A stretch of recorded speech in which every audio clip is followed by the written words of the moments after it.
आप सभी को जय मसीह की मेरे प्यारे भाई बहनों। तो आज का हमारा पवित्र वचन है नीति वचन 12 का पहला पद पढ़ेंगे हम।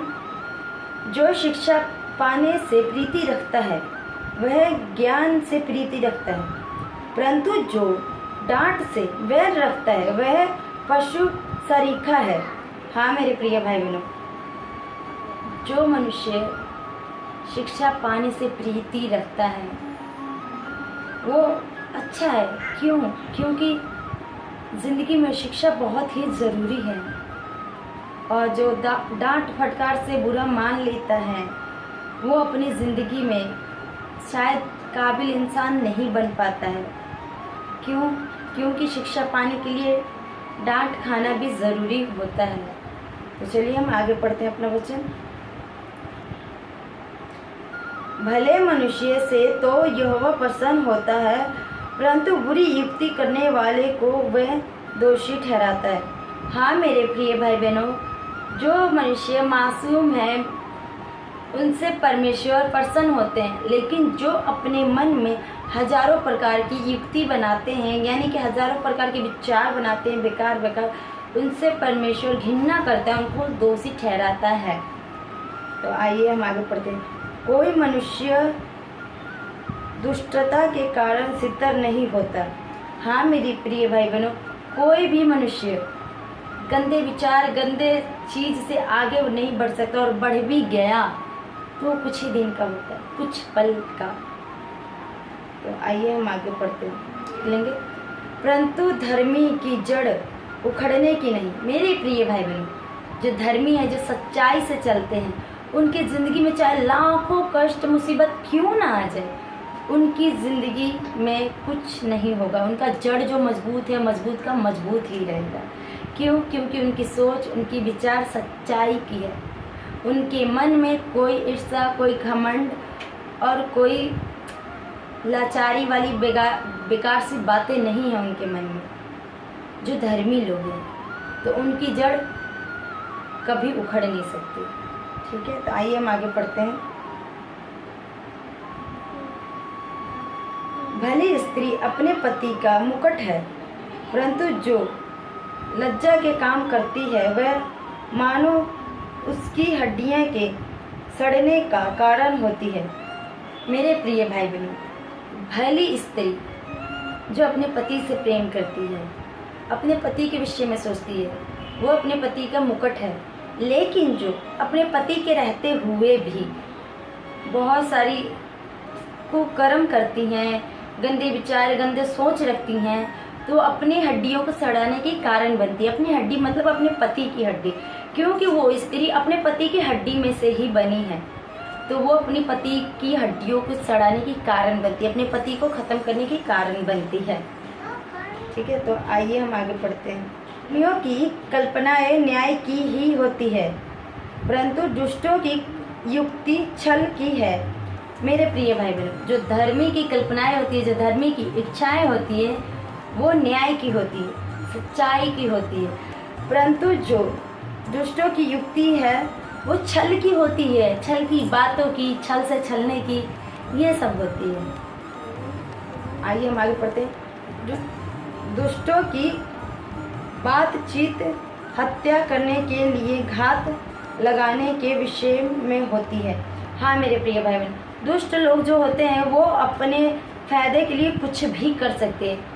उनको फ़र्क भी नहीं पड़ेगा कि सामने वाले के दिल पे लगेगा या सामने वाला कैसा फील करेगा। नहीं, उनको कोई फ़र्क नहीं पड़ेगा, क्योंकि उनके मन में पहले से बुरी ख्यालात भरी रहती है, तो आपकी अच्छाई को नहीं देख पाएंगे और वो आपके साथ घात कर बैठेंगे। ठीक है, तो आइए हम इसी वचन में थोड़ा आगे पढ़ते हैं। 13 पढ़ेंगे, 13 से थोड़ा एक लाइन ऊपर पढ़ेंगे। परंतु धर्मियों की जड़ हरी भरी रहती है। हाँ मेरे प्रिय भाई बहनों, धर्मियों की जड़ हरी भरी रहती है।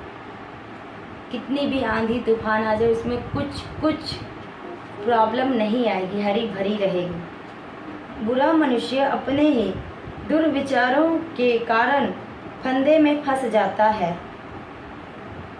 हाँ मेरे प्रिय भाई बहनों, जो बुरा मनुष्य होता है वो अपने ही जाल में खुद ही फंस जाता है। तो आइए हम आगे पढ़ते हैं। परंतु धर्मी संकट से निकास पाता है।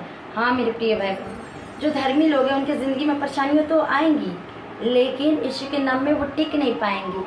उसके ज़िंदगी में वो परेशानी आते आते ख़त्म हो जाएंगी, क्योंकि और परेशानी भी आएगी। धर्मियों की ज़िंदगी में इसलिए परेशानी आती है ताकि वो लोगों की पहचान दिला सके, आपके साथ कौन क्या करता है कौन क्या नहीं करता है, क्योंकि धर्मियों की ज़िंदगी में भी मुसीबतें आना बहुत ज़रूरी है। जब तक मुसीबत नहीं आएगा तब तक वो समझ नहीं पाएंगे कौन सही है कौन गलत है, कौन आपको यूज़ कर रहा है कौन आपको नहीं यूज़ कर रहा है।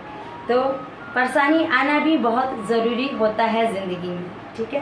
तो आइए हम आगे पढ़ते हैं। सज्जन अपने वचनों के फल के द्वारा भलाई से तृप्त होते हैं। हाँ मेरे प्रिय भाई बहनों, जो प्यारे भाई बहन हैं वो अपने वचनों के द्वारा अपने बातों विचारों के द्वारा वो तृप्त किए जाएंगे। जो फल है ना मेरे प्रिय भाई बहनों, वो हमारा जुबान है। जुबान में से हम जो बातें जो वचन निकालते हैं ना, वो एक फल है। ये तो चलिए हम आगे पढ़ते हैं। और जैसी जिसकी करनी वैसी उसकी भरनी होती है। आमीन। हाँ मेरे प्रिय भाई बहनों, जो लोग जैसा करता है उसके साथ वैसा होता है। क्यों? क्योंकि वो जो खुदा बैठा है ना, वो एक एक की हिसाब रखता है। चाहे इस धरती पे कोई देख ना पाए, लेकिन उसका कैमरा ऊपर से सबको नोटिस करता है।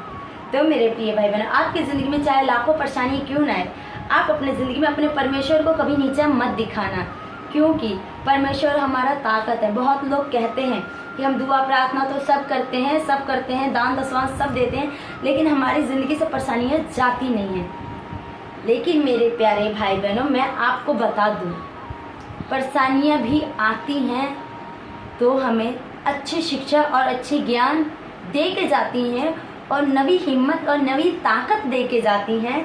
तो इसलिए आप भी घबराइए मत और अपने प्रभु को दोष मत दीजिए कि प्रभु मैं तो सब कर रही हूँ, लेकिन मेरे ज़िंदगी में ये परेशानियाँ क्यों आ रहा है। हमें ऐसा नहीं करना है। क्यों? क्योंकि जो हमसे प्यार करता है वो हमको डांटता भी है। तो हमारा परमेश्वर हमसे प्यार तो करता है और हमें डांटता भी इसलिए ताकि हम अपनी ज़िंदगी में मजबूत हो। क्योंकि ये दुनिया है ना मेरे भाई बहनों, इस दुनिया में सच्चे लोगों का कीमत को ही नहीं जानता। सच्चे लोगों को तो सब गिराने में रहते हैं। तो इसलिए हमारा परमेश्वर हमें मजबूत करता है ताकि हमें कोई गिरा दे तो हम उठ खड़े हो, ये ना कि गिरे कि गिरे रह जाएं। ठीक है, आप लोग इस वचन को ध्यान से सुनिएगा और समझिएगा। और मेरे प्यारे भाई बहनों, इस वचन को आप आगे भी शेयर कीजिए ताकि हमारे जैसे बहुत सारे विश्वासी भाई बहन देखें और उन्हें भी हिम्मत और हौसला मिले। और आप प्यारा प्यारा कमेंट करके जाइएगा, क्योंकि आपकी एक कमेंट मेरा दिल खुश कर देता है। ठीक है, आप सभी को जय मसीह की।